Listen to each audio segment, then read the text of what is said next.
before I got kicked out, I did talk to the dean, and I said, like, I think I might think about doing art, because I was like, maybe art, I might be, that's something I should explore. And the dean was kind of like, that's great, but you're not going to do it here. Hello folks, Richard Smythman here. So today I bring you a conversation with visual development and layout artist John Nevarez.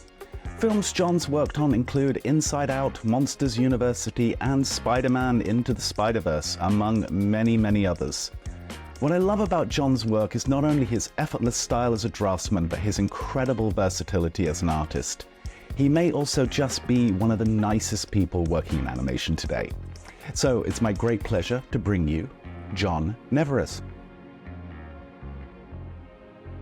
When we normally look online and we see a social media profile, we're normally seeing a fully formed version of someone, especially with established artists. But your bio on LinkedIn really grabbed my attention because I think that there's so many students coming up today that, they'll look at someone like yours as social media presence, and they only all they see is this kind of fantastic work, and they don't see the journey. And I wanted to just kind of dig into that a little bit. You were going to be a math major. So that alone, like, you could be John Nevarez, the mathematician right now. I could, and I could be the worst mathematician out there. Yeah. That was the plan. That was one of the plans. Yeah. I thought math was safe. When I was in high school, everybody was kind of prepping the direction they were going to take. A lot of my friends were science majors, so they were going to do engineering or something like that. So I hung around them. We took a lot of college prep courses and so forth. And I thought, okay, I need to set a guide or kind of pathway. So I'm still trying to figure out why, but I thought, okay, I like math. I've got a great math teacher.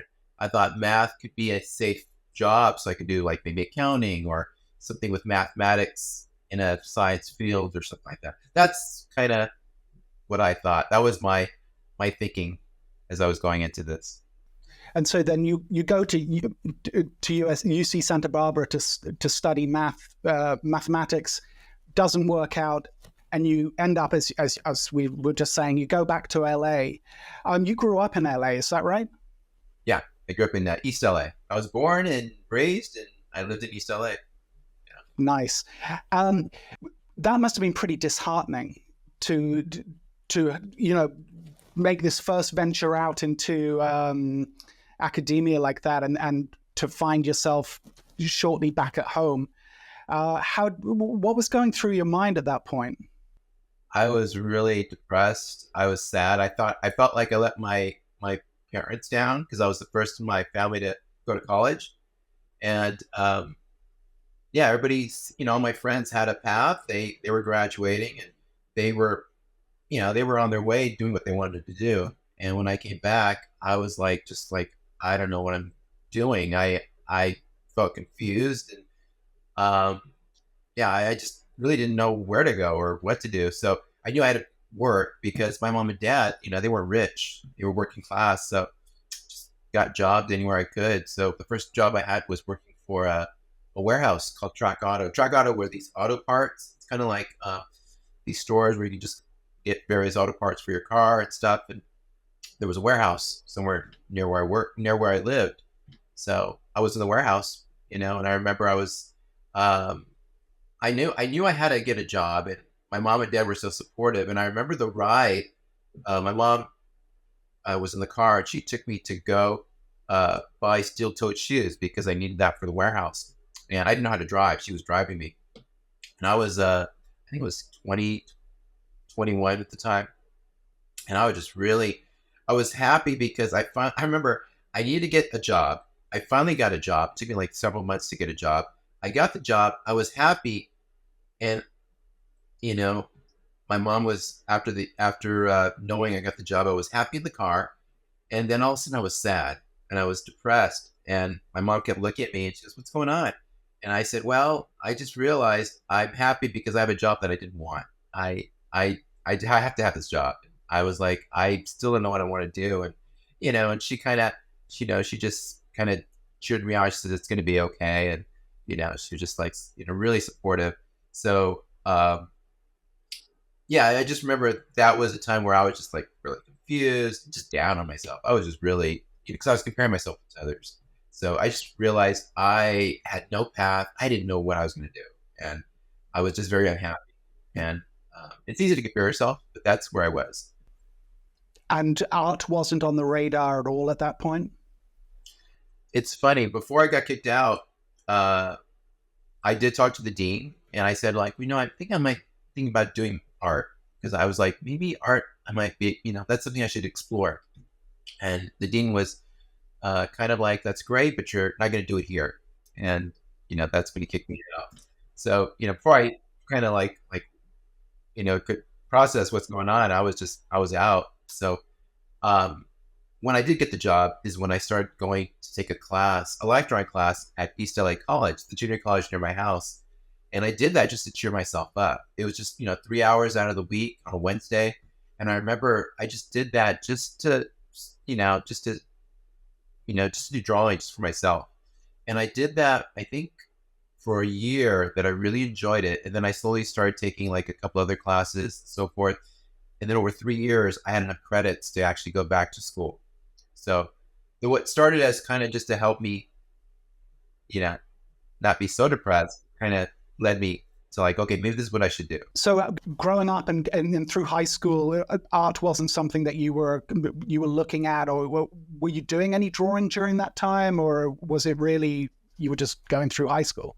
I was drawing, but I was kind of like the kid in high school or the kid in school who could draw. So a lot of my friends would say, draw this, draw that. And I would draw caricatures of my friends, but I don't really thought it, I didn't really take it seriously. I just thought like, oh, okay, I like to do this.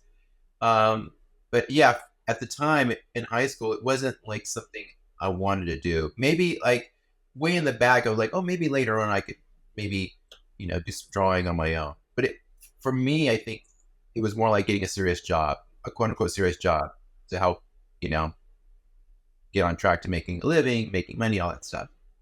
But at this point in time, you didn't know that you were going to end up back in Santa Barbara. Well, yeah, Santa Barbara wasn't really like, I'm going to go back to Santa Barbara. I was kind of like just, taking classes at East LA College.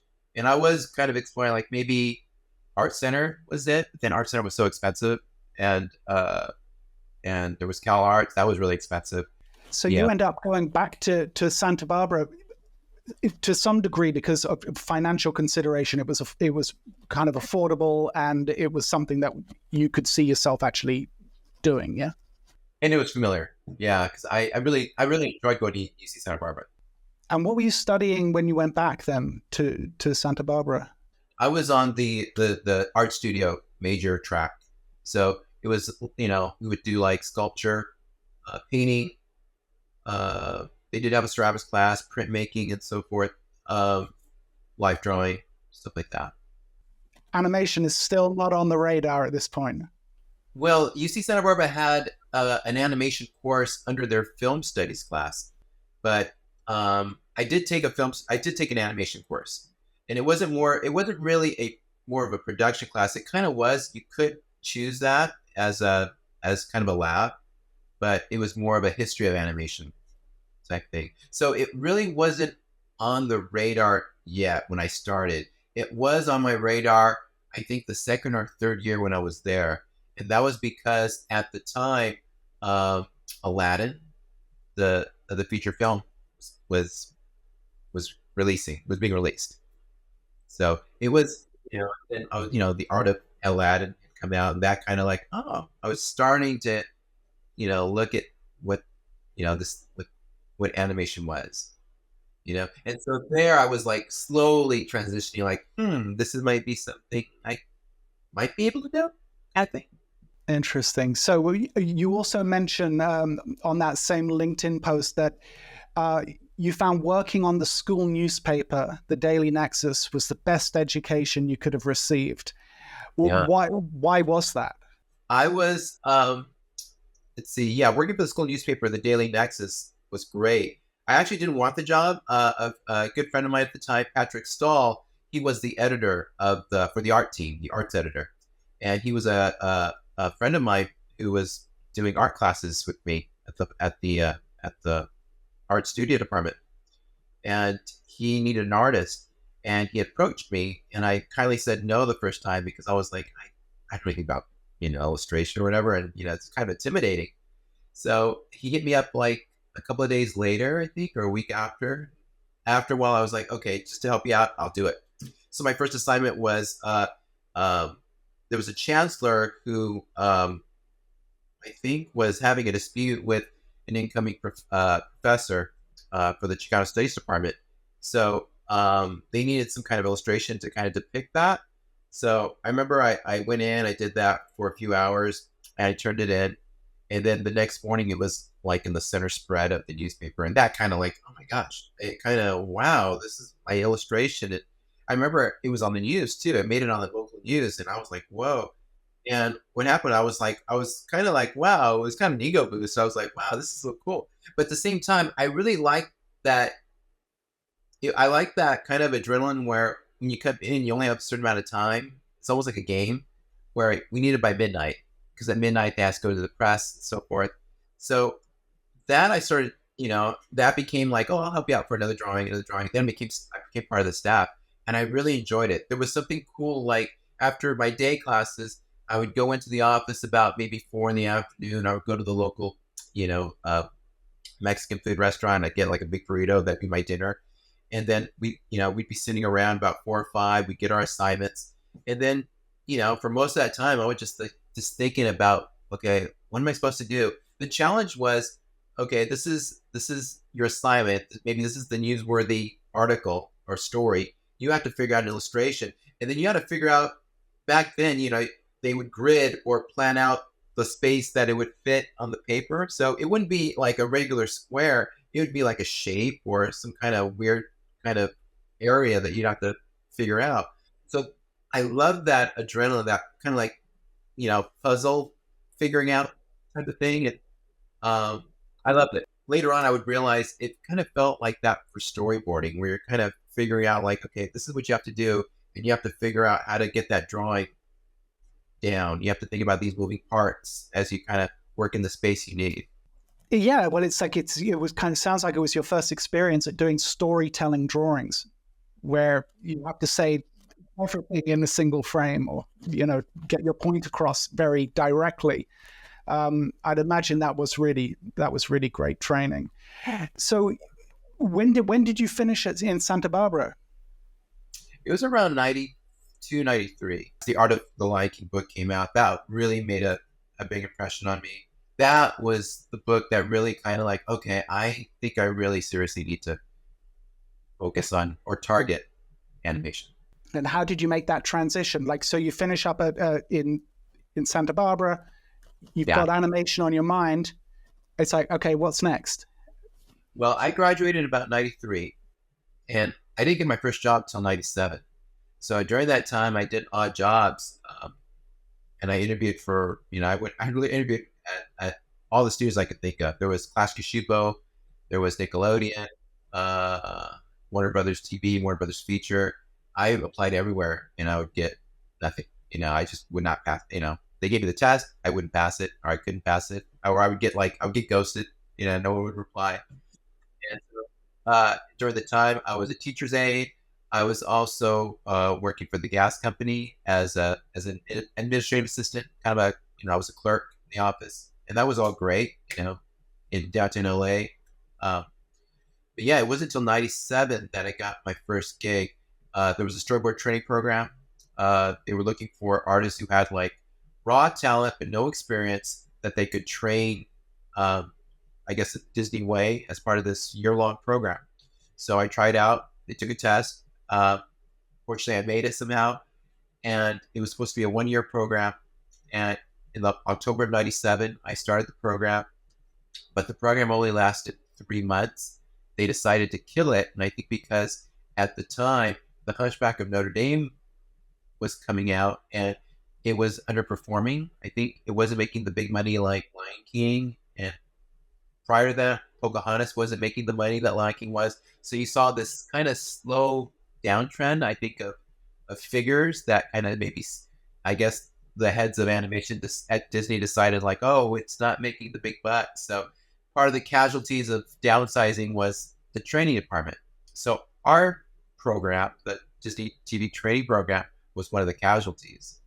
But there was 9 of us, and out of the 9 of us, they can only keep 2 of us, and I was one of the folks that couldn't. I was in the group that couldn't no longer, we weren't being hired. But the program director, he went up to bat for me, Larry Johnson, and the next thing I knew was on the following week, I was on a show called Pepper Ann as a storyboard revisionist, and that's how I started. And at the time, the program, we didn't really study storyboards at the time for those 3 months. We were doing live drawing, animal studies. We were just doing basic foundational drawing. We weren't really doing storyboarding yet. So I was excited and like, great. But I was like, what do I do? What's a storyboard revisionist? So I learned on the job when I was 31. And that's how I learned. I learned from the bottom up, just kind of like asking a lot of questions. That's great that they were prepared to kind of show you the ropes on the job. That's really handy. Yeah, I was very fortunate where they were patient enough and understanding. And I was just, I just learned on the job. Obviously, this is all pre-digital as well. I actually did some storyboard revision work a little bit after that. But I remember personally like finding it, especially as someone who wanted to draw, I actually found storyboard revision very unsatisfying because there was never any finished drawing to be done, if you know what I mean. It was like there was a lot of post-it notes going over boards that were already done and kind of fixing poses or, changing things slightly. But there was never any kind of tangible finished artwork. Obviously, you jump around, you do storyboard, character design, environment design, visual development.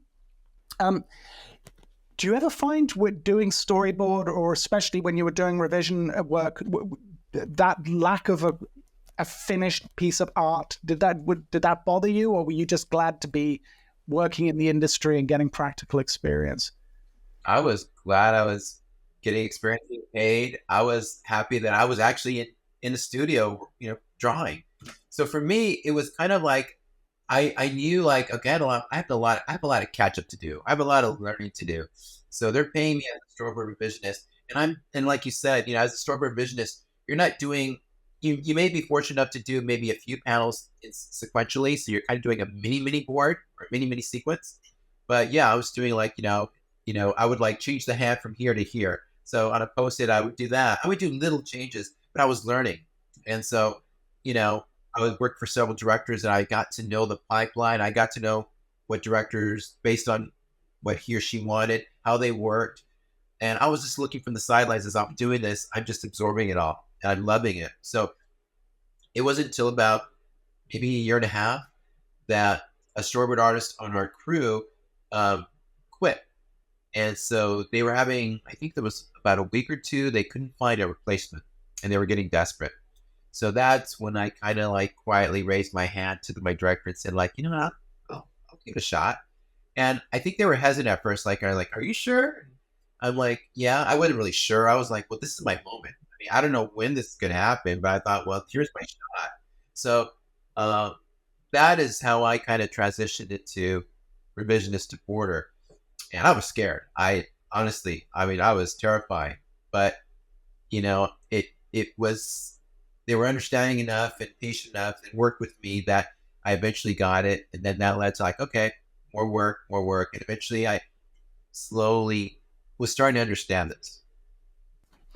So over the next few years, you spent a few years at Disney TV, is that right? You worked on Kim Possible as well, right? Doing storyboard and revision work. Yeah, I started as a revisionist and then made the jump to boarding for that show. Yeah, How was that experience? it was awesome. It was one of the best experiences ever. I worked with Steve Silver. I worked with Chris Bailey, Nick Filippi, Andy Ice, Justin K. Thompson, on a whole bunch of other Steve Loader and a whole bunch of other great artists. And they were so it was like for me that was like I was like going to school. So what was great, especially the first season, because we weren't under the eyes of the executives just yet. You know, we were kind of doing our own thing, and everybody was, taking chances, and I was just absorbing it all and learning, and it was awesome. For me, I was like learning boarding, um, great board. Adam Van Wyck, uh, yeah, these other great story artists. I was learning, action boarding, great compositions. Louis Del Carmen was there, as what Ben Caldwell. I mean, all these names are coming out that folks who worked on the show. Really, it was awesome.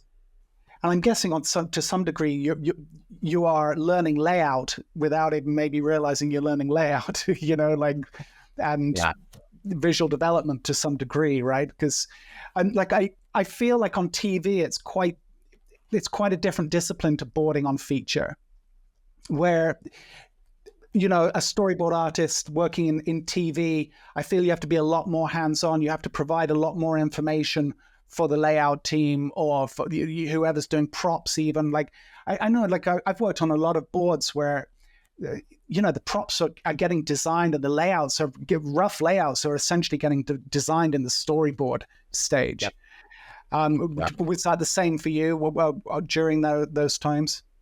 yeah, definitely. I mean, when you're working boarding TV, you're wearing a lot of hats. So, and then you have to be a little tighter because back in TV, uh, for the states, a lot of the major unions, a lot of major studios would hand off their boards to other studios that were in other countries. So everything, there was a language barrier where you got to make sure everything was crystal clear. So that for them that meant tighter boards. So we had to we had to clarify backgrounds a little bit more, the performance more, and so forth. And then TV boarding is fast and furious. So you're working with, especially for Kim Possible, it's a lot of action. I mean, we were doing, I don't know. I remember old school. We were doing pencil stuff. It would be like a legal size paper with 3 panels, and it would be about so many inches after 6 weeks, and you just worked at this furious pace, trying to get all this stuff done.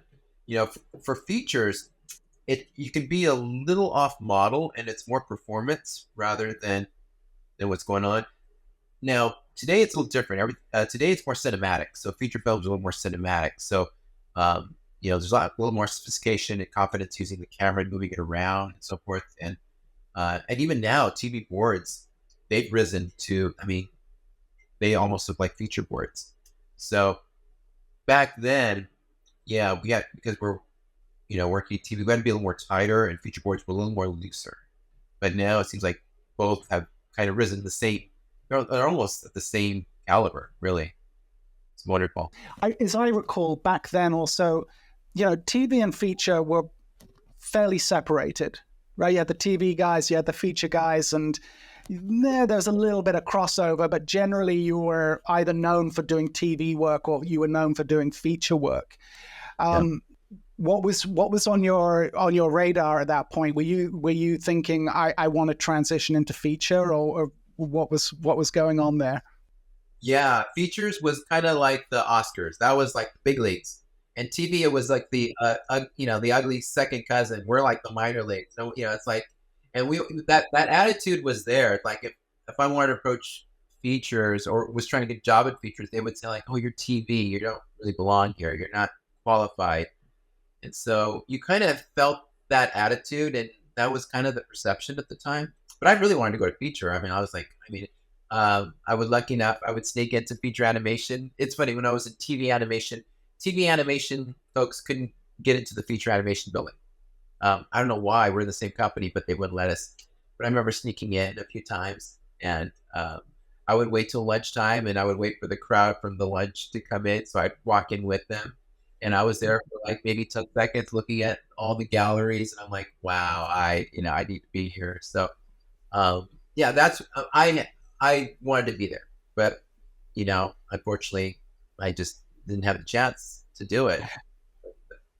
Yeah, Well, it's interesting because I feel like the tables turned a few years later when traditional 2D animation kind of fell away, and there was a lot of ex-feature people trying to get TV gigs, yeah, and the TV people were basically turning around and going, "Oh, really? You want Yeah. to, you think you can do this? And I think it must have been a bit of a shock for a lot of feature people because those schedules in TV were just night and day compared to feature. You know, feature felt very luxurious timeline wise, and you just had time to get something developed. TV was just on. And I think that there was a lot of I think there was a bit of resentment. At least I sensed that from the TV people when the feature people kind of showed up on their door saying, "Hey, what's going on?" Yeah, I mean, you felt like, yeah, a lot of future folks were jumping, and you're like, wait, why are you kind of taking our spots now? It's like, where was this open door policy of a while ago? You would always like, yeah, we didn't have that luxury of kind of going there, but it was great in a weird way. For me it was awesome because it's like a lot of the feature guys were coming over, and I was learning from them, and and yeah, for them it was. I think for some of them, it was really tough to make that transition to work in TV mode. You had to be a little more tighter. You had to work faster. You had to make quicker decisions and so forth. So, but for me, I kind of working with feature films, I was like absorbing what they were doing. And it was on Crocs New Groove and Tinkerbell. A lot of the feature guys. That's when I kind of made the jump to design. That's what. Again, that was another chapter of like learning where I was learning. We were making featurettes. The directed videos were, they weren't really great, but for me, it was like they were great because I learned a lot making featurettes on a TV budget and schedule. So I learned how to make. I just pretty much learned how to work quicker on a feature type caliber. So going on to Kronk's New Groove, that really is kind of like your transition into feature. It was. It was. I was working with Colin Stinson, who was the production designer of Emperor's New Groove, and I was working with Mary Locatell, the art director. She had done a few features, and yeah, a lot of it was a lot, but there was like maybe 4 feature animation layout folks who were coming over working on the show. So, here I am. I'm just still transitioning over from to directed videos, and I'm working side by side by these guys, and we're trying to make a featurette type movie on a TV budget. And for me, I was like, wow, I was learning from the best, and it was yeah, like everything you just said. Yeah, it was a weird transitional time. Everybody had to make choices. Like, a lot of the traditional guys had to make choices. Like, okay, you're either going to learn this new thing, or what do you do? So, a lot of them had to like do. I know a lot of animators went to boarding and went to that route. Um, so yeah, it was interesting looking back. I mean, there was a lot of things happening, but it was exciting, scary, nervous. I mean, the technology was switching a bit, but yeah, it was like 2002, 3, 4, 5 in that area. That was when things were, a lot of shows were like traditional switching over to CG. And were you doing layouts at this point, or was it all storyboarding? Layouts. I was for Tinkerbell was the first job that I started doing design, and then Crocsty Group was like the second job, and I was doing background design and workbook. So I was doing that, and that was it. It's like Tinkerbell was a transitional 2D 3D. It was started to be a 2D, and then he decided to make it 3D. Crocsty Group was 2D. The idea of being a specialist versus being able to jump around, whether it be going from storyboard into layout or character design. And depending on who I talk to, some people will say, be a specialist, be good at one thing, and develop that. And then I look at someone like yourself who can really jump around. And obviously that, in my mind at least, that makes you far more employable. You made a conscious decision at some point that you wanted to learn layout and you wanted to go down that path, and obviously you do character design as well. How did you balance this process, and how conscious a process was it for you? Yeah, I think when I started animation, I my intention wasn't to be a storyboard artist. I actually wanted to be an in-betweener. And then all of a sudden I took a few classes that I realized I don't have the patience for that. So then I was like, okay, I want to do design, but I couldn't do design because I really didn't have I guess the tech side of that or like, perspective and so forth. So storyboarding was the closest thing that was close to life drawing. So that I did life drawing. So that's how I got to boarding by way thinking of that. I've always wanted to do like background designs because when I was at the training program, we would, as we were boarding, I would do layouts on the side of, well, these characters got to be in the set. And I was focusing on background design. I really loved kind of doing that. So in the back of my head, I was like, maybe later on, I would love to do backgrounds. And then that was just tinkering it in the back as I was doing storyboards. And eventually it's like, okay, I want to do layouts. And then just the sound of that, visual development, I was always excited by just the name visual development because it sounds so sexy. I'm like, what is that? And I'm like, oh, you can do design. You can like do backgrounds and sets and moments. And I was like, wow, I want to do that. So that was always kind of the target, I guess, as I was, around during that time, that was like, that's what I want to do. So when I jumped into, I guess, Crotchley Groove, Tinkerbell, that was my introduction to visual development. And I guess to go back to your question, it's like, how do I balance? For me, it's kind of like, it wasn't really a choice. You just kind of take the jobs you can come get. So when there weren't any story gigs, I would like try and like do what I can for design. It was more survival mode rather than a choice. And I'm glad it was because it forced me to learn different skill sets, which they're the same, but they're different. Storyboarding is more gestural and storytelling. Layout is more, it's like the next layer where you're now focusing on one piece and embellishing it, but you're now considering lighting and tone and, details and stuff and materials. And so, yeah, for me, it was more of survival mode. You take what you can. And I'm so glad because I was able to stay busy and I was able to kind of keep learning. You have an old blog, which is it's basically it's a blog devoted to the work of Paul Felix. And I actually, in researching for today, I came across that blog, and I remember seeing it back in the early 2000s. And I was so glad even back then that someone was putting his work out there. Who else were you kind of modeling your layout style on at that point? Or how was your style?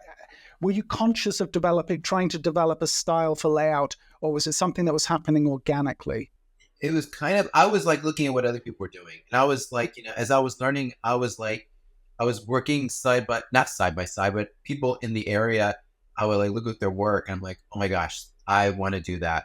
So going back to early influences, one of my early influences was Paul's brother, Phil Felix. He was also in animation and he was my first mentor. So I would approach Phil and, he took me under his wing and he helped, introduce me to design. It's great. And then later on, I met his brother, Paul, and I was just blown away by Paul's work. When I was at Disney TV, let's see, I wrote a list of names because there were so many people floating in the air that I really gravitated towards. And I'm like, oh, I want to, study their work and be like them. There was Marcelo Vignali, Michael Spooner, Colette Van Mierlo, Jim Schlenker, Andy Ice, Justin K. Thompson, Don Yepes. Don Yepes was a Danish comic book artist, but he would come in and do storyboards, and his boards were so wonderful and cinematic. They kind of look like French comics, so I was like, oh, I love that. And then for boarding, Tom Enriquez. If you look at the Art of Lion King, he's got a lot of work in the Art of Lion King. Chris Sanders. And then I was also influenced by Topolino comics. Topolino is the Italian comics for Mickey Mouse, and I really love those. I also love the Belgian comic, could be French comic, Spirito e Fantasio. Just a friend introduced me to like European comics, and I just like, wow, because they were so cinematic. They're just, I don't speak a lick of French or anything, but I didn't have to because everything was just right there. The comics look like a storyboard. So all of these things were just kind of like, oh, I was like trying to learn from. And yeah, Paul Fisk was, yeah, I would look at his work a lot because Paul could like when he draws, looks like he's painting with a pencil, and he's so wonderful with lighting and so forth. So, I mean, I would look a lot, his work, trying to figure out what's he doing. There's a number of layout artists that, and obviously this once again pre-digital, right? It's all on paper, and the rendering, some of the lighting and that in these black and white drawings that was done, just absolutely astonishing. Like the degree and the level of refinement that they were able to get in. And yet I see it with your work too, because I think you draw beautifully, but there's a looseness in your layouts. But at the same time, there's a refinement. It's kind of hard to nail down. And I see that same kind of attention to the rendering of the layout and the lighting and the mood. And it's just, for me, as someone who I don't really do layout. It's never something I've been able to kind of get into. But I look at that work, and it's like watching a magic trick. The ability to get that much mood into a black and white drawing, and I think like Armand Serrano too. He was another one that just phenomenal pencil work and tone and shading. So after you were doing development work on those featurettes, what was the next stage for you? Because you've jumped around. You've gone from you seem to go back to story, and then you'll be doing layout or visual development, and then back to story. Is that based on what work is available, or is it a creative choice to, I feel like, going and doing some storyboard for a while? How do you make those decisions, or are those decisions kind of made for you? They're kind of made for me. I'd say, like, you take what you can get. So at the time, I'm just kind of like, well, whatever work is available. So I would try and do it. If there was no design work and there was some story work, I'm like, okay, I got it now. Switch my gears and try and hustle to get story work, and vice versa. So I would just whatever I could kind of work on, or whatever work was available. That's what I would focus on. And also then character design as well, because you've got quite a history with character design. Is that something that also evolved during that time? Well, the thing is, I don't really consider myself a character designer. I've been lucky enough to do characters, and I could riff on just character designs and just kind of maybe think of them as conceptual stuff. But I really don't think of myself as a character designer. But I would just I would just play with characters, and then sometimes I think a lot of studios would utilize me as a story moment person. So they would always they give me a character design, and they say, okay, put the character in a set and create some moments. So I was known to do that, and I would do it. They like the roughs. I think they gravitated toward the roughs because they everything was moving pieces, and it would be handed off to a painter anyway. So they kind of said like, okay, just throw a composition in and suggest some lighting, and so I was doing a lot of that stuff. So and then I would play around with expressions based on what needed to be in the moment. So I love doing characters on my own. I was doing my own characters, but I always feel kind of weird doing it from studios because I just, there's so many awesome character designers out there that, are so mind blowing great. So I know I'm jumping ahead here a little bit, but I wanted to talk about Pixar. yeah. You went to Pixar in 2009, if I'm not mistaken. Yeah. What was did you go to Pixar from Disney, or what was that transition like? At the moment, I was with the Maji Studios and Astro Boy, and that was when I got the call to go up to Pixar to do visual development, or more like background designs for Cars 2. And that's kind of the place to be at that point in time as well. How did that feel? going to Pixar? Awesome. It was like, I mean, that was always, I mean, that was my target at the time. I was like, Yeah. okay, Pixar was, I think what most people say is that's the place they want to go to. So I remember in 2004, I applied to Pixar as a story artist and I got accepted. And but at the time, there wasn't any jobs available, so I couldn't go back up. So as if I recall, I was always on Pixar's radar, but the opportunity to come up wasn't really there until they needed a designer for Cars 2. So, we always kind of kept in touch, and then they reached out, and the timing was great. So I went up for an interview for a designer, got to meet Harley Jessup and all these other great art designers and production designers. And you were there for 3 films, right? 4 films and a short. But yeah, it was one film. I mean, Inside Out, I was there briefly. I was there for like almost 8 or 9 weeks. But most, the films I kind of worked on a little bit longer was Cars 2, Monsters U, Monster University, and Coco. Right. And you were doing primarily design work over that period of time. Is that right? Yes, yeah, doing design work. For the short that I was on, it was Party Source Rex. I was working with Mark Walsh, the director. Awesome. I did storyboards for that. When things came to an end at Pixar, was there some kind of, I'm guessing you have your children in school, not easy to just kind of up and leave. But what was that thought process as far as, okay, so now I'm in San Francisco. There's not a ton of animation studios in San Francisco, let's be honest. Were you tempted to move back to LA, or were you just settled and that was that? Well, I should clarify that when I left Pixar, I was actually laid off from Pixar. So it wasn't by choice. At the time, Pixar was going through a really weird time where they had to lay off some folks. And they laid off 55 company-wide, and 5 were in the art department. And I was one of the 5.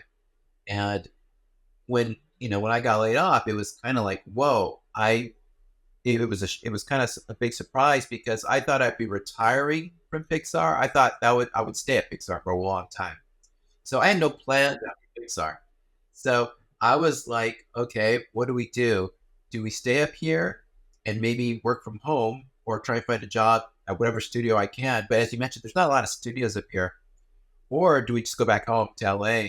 So I talked to my wife and we're still trying to figure it out. And then I talked to 2 great friends of mine, Pascal Campion and Steve Silver.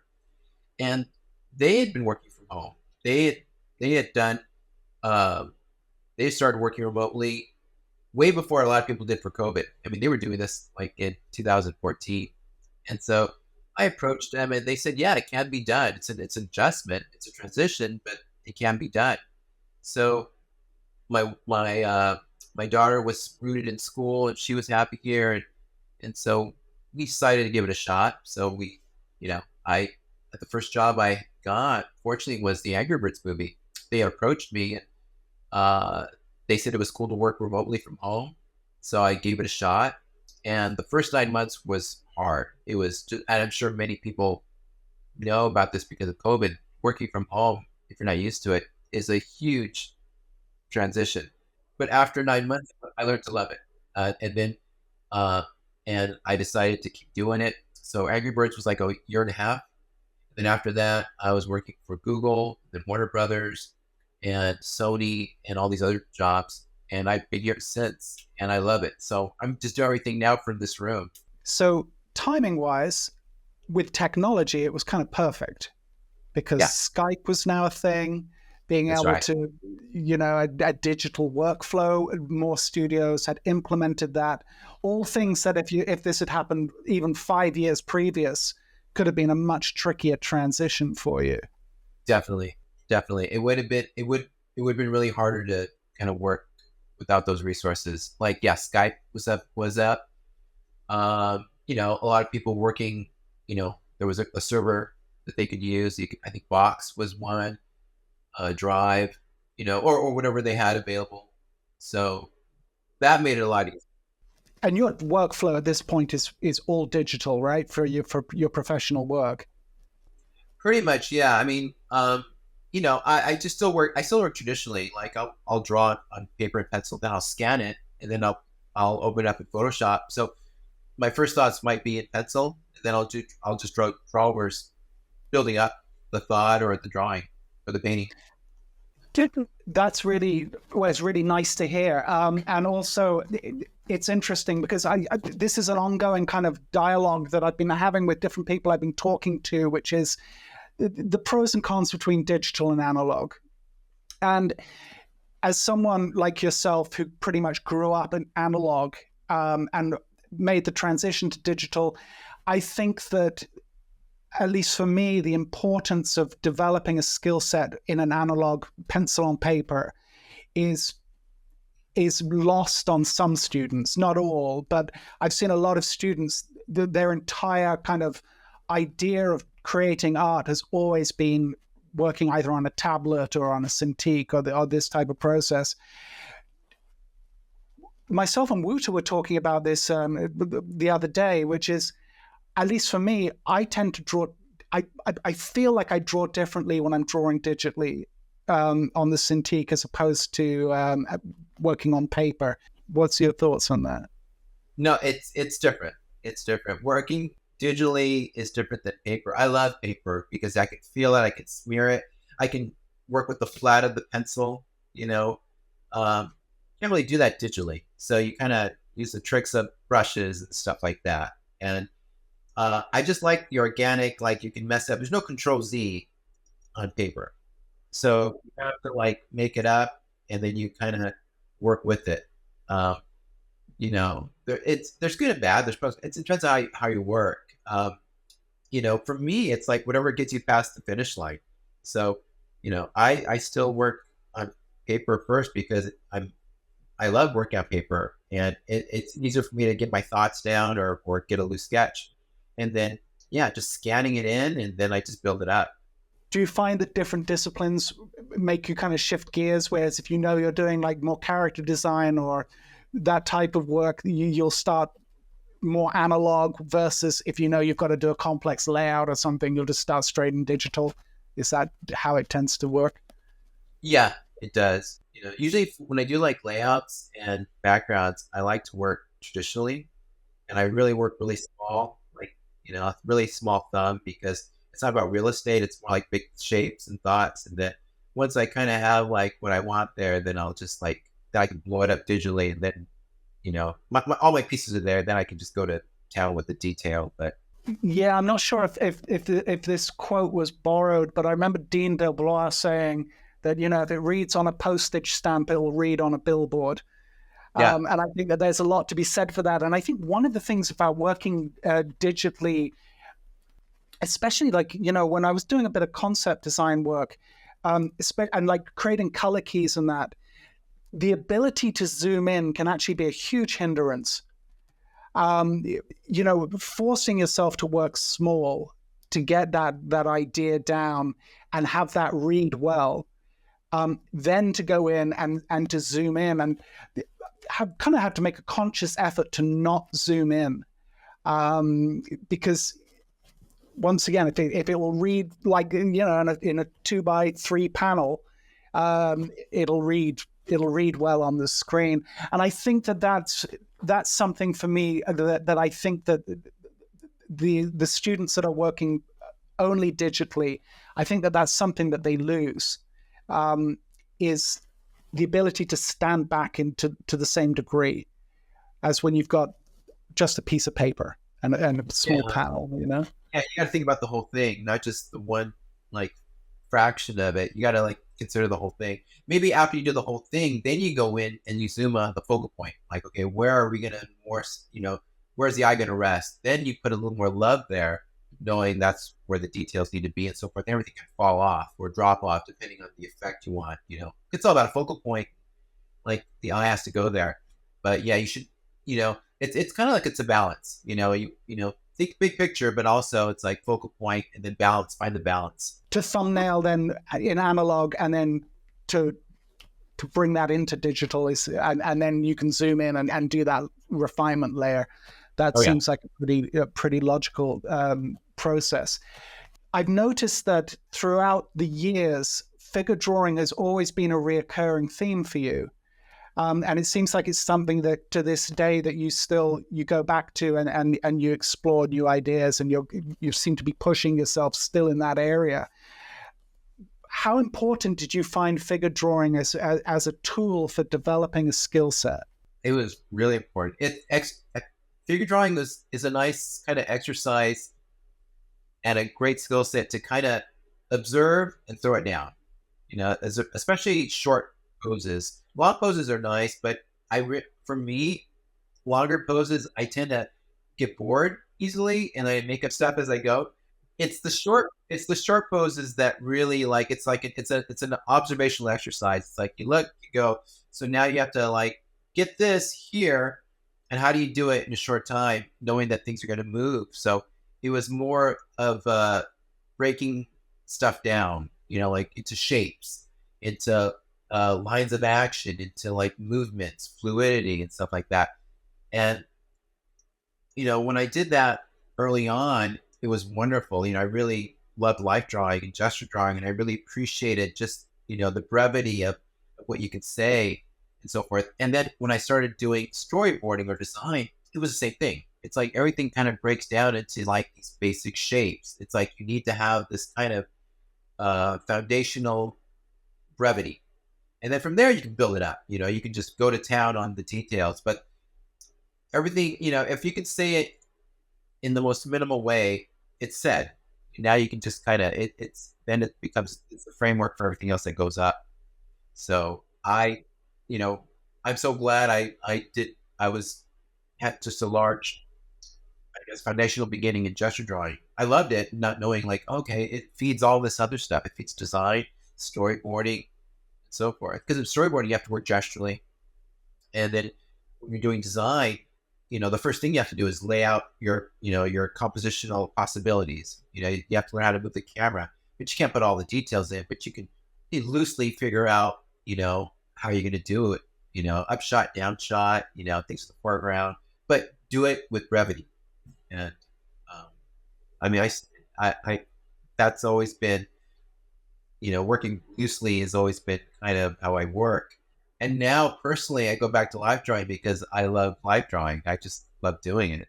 Yeah, exactly. And I think that, at least in my experience, life drawing is one of the best tools to learn to draw volumetrically and to get the idea of mass down and not just be thinking about shape. And I find that also, I think just even just down to the fact that when the human form is wrong, your spidey sense goes off. You know it, right? You can draw a lovely stylized tree, but there's nothing really to compare it to. But when the human form is drawn incorrectly, something, even if you don't know why or what it is, something in your brain will tell you that something's off.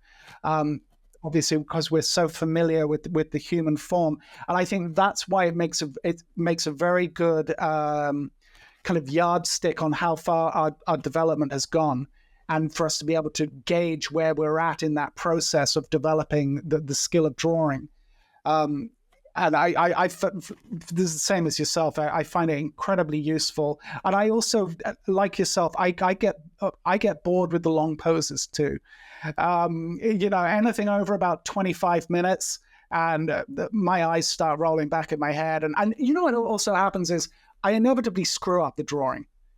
I can have a drawing that at minute 20 is at the sweet spot.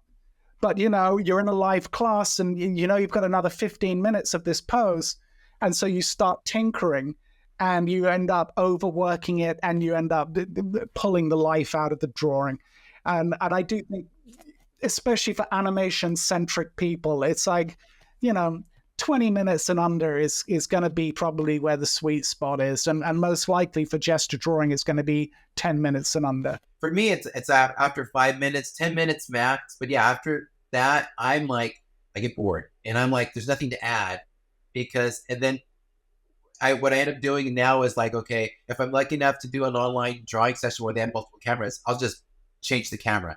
Because I need at least it's the same pose, but from a different angle. I'll do that. Or if there's somebody nearby the model that's drawing, I'll go draw that person. I just gotta have something new to do.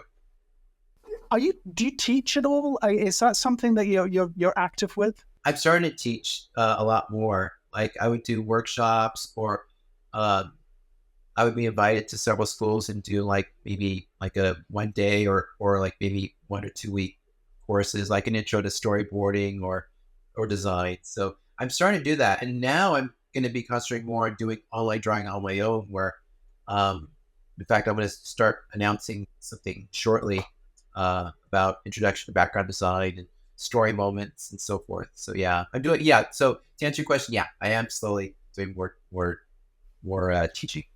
And you were talking recently at the expo down in LA, right?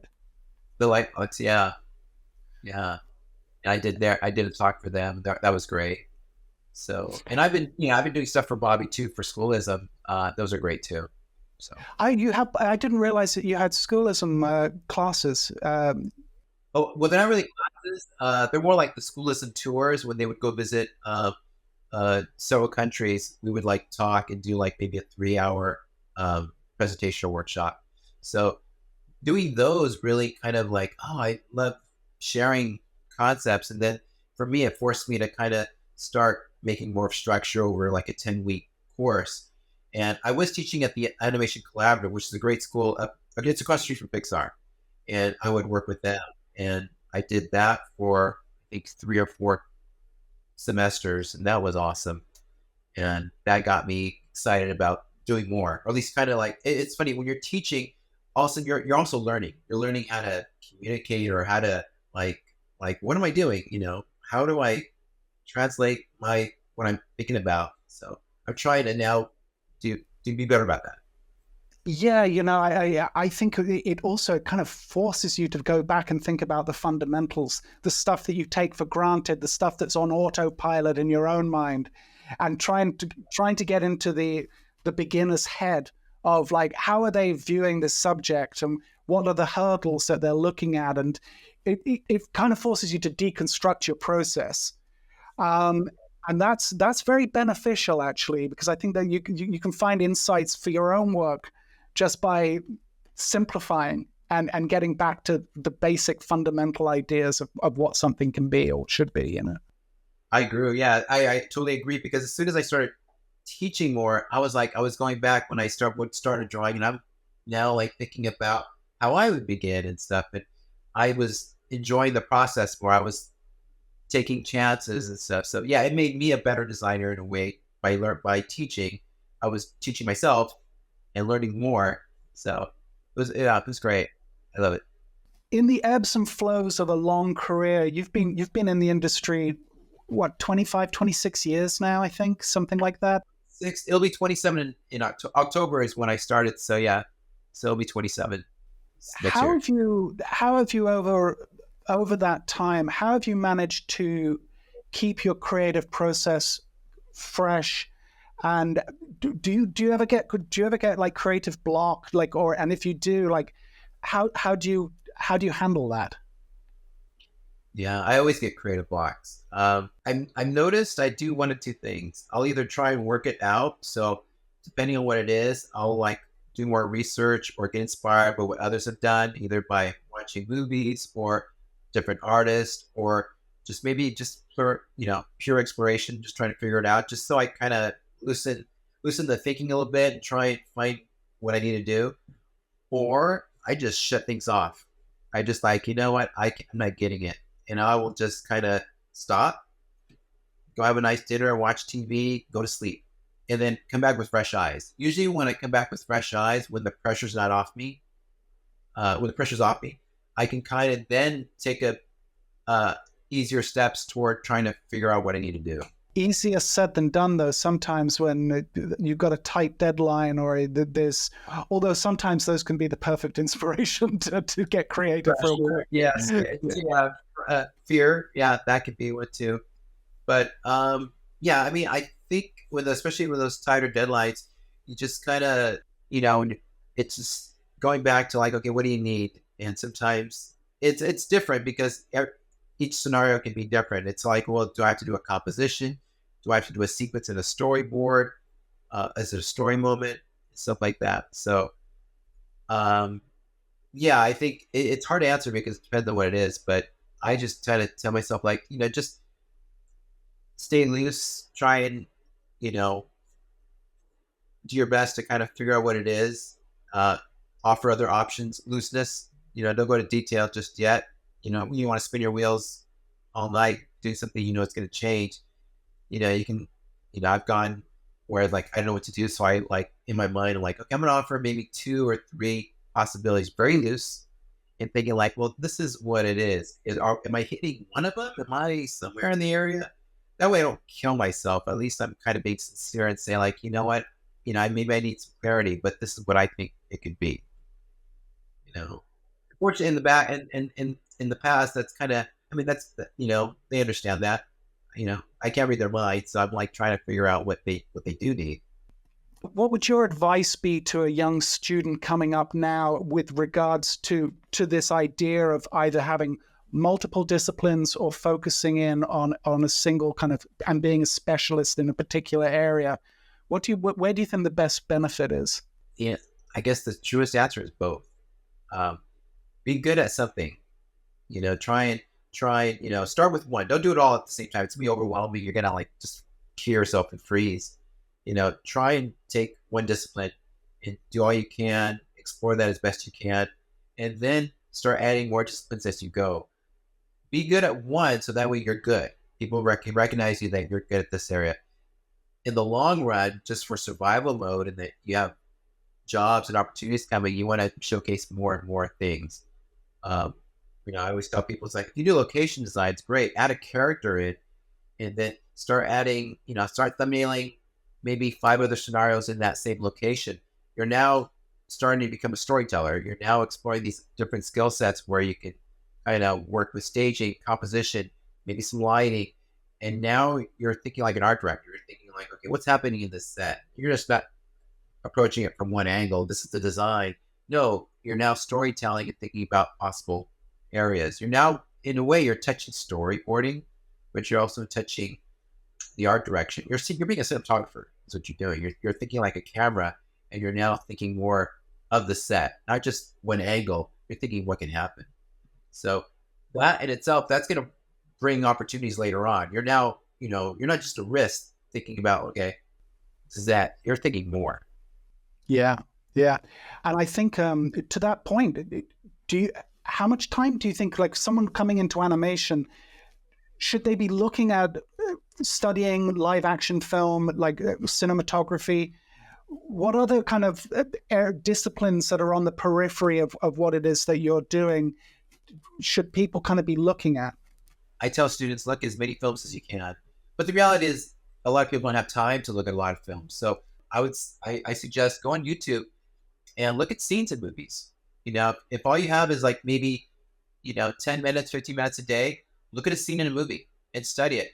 It's best to look at scenes that you like and also scenes you don't like or have never seen before. That way you go in fresh, and then try and study the scene. Well, as you're approaching it as a student of film, like what is the composition doing? What is the staging doing? What are the characters doing? What's the performance? What's being said in this scene? A scene is just a mini film in a big film, and a scene, a bit of information that the director put in there. It's either a revelation, a discovery, a turning point. It's something's happening, but figure out what that is. Look at it visually as a student, and then try and dissect what it is. Deconstruct what's going on, because basically there's tools there that people use to kind of convey an emotion or some information or both. It's like, start looking at that. Start looking at films before CGI. Before um, you know, before a lot of these studios started using CGI, because a lot of CGI. I mean, I like older movies. I mean, there's great movies now, but I tend to think like movies that overuse CGI, they become showreels. They're not really storytelling movies. They're just showreels. They're showing off their sci-fi, their special effects, and that's great. But it's like, I don't think that. I want to be immersed in storytelling. So I always say, like, look at Jaws. Jaws is great. Um, Originally, the shark was supposed to be seen a lot more times, but it wasn't. So Spielberg had to be more creative.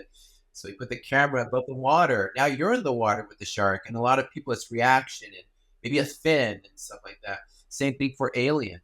You don't really see Alien until the last 10 minutes, but you feel the alien. And, look at movies from the 40s and 50s where they had smaller budgets and not a lot of special effects, but they had to be economic and they had to be very creative with storytelling. Look at how they do that. Yeah, I tell people, look at movies. There's like 90 years of film, perhaps, that people aren't exposed to yet. So it's like, go back and, study film, because this is what we're doing. We work in a film medium. So expose yourself to different films, foreign films, even commercials. Commercials are like little storytelling. There's, some commercials are very creative where there's a little story and yeah, they're telling you something, but it's a lot of emotional stuff. So it's like little setups. Um, you know, even trailers and commercials, how they set things up. Like, was it like, what was it? There was a commercial for Top Chef, just contest about cooking. And, it was like it's like a 30-second trailer. And what they do is that's clever editing where they build up the drama and the excitement. And then, you see the people acting the music, scenario, and reactions. And that's storytelling. I mean, that is, you're trying to sell a moment. And if you look at just kind of like just on its face, how the setup, it's very much what we do in the industry. We're trying to create a scenario, a setup, bring emotion, and kind of tell an experience.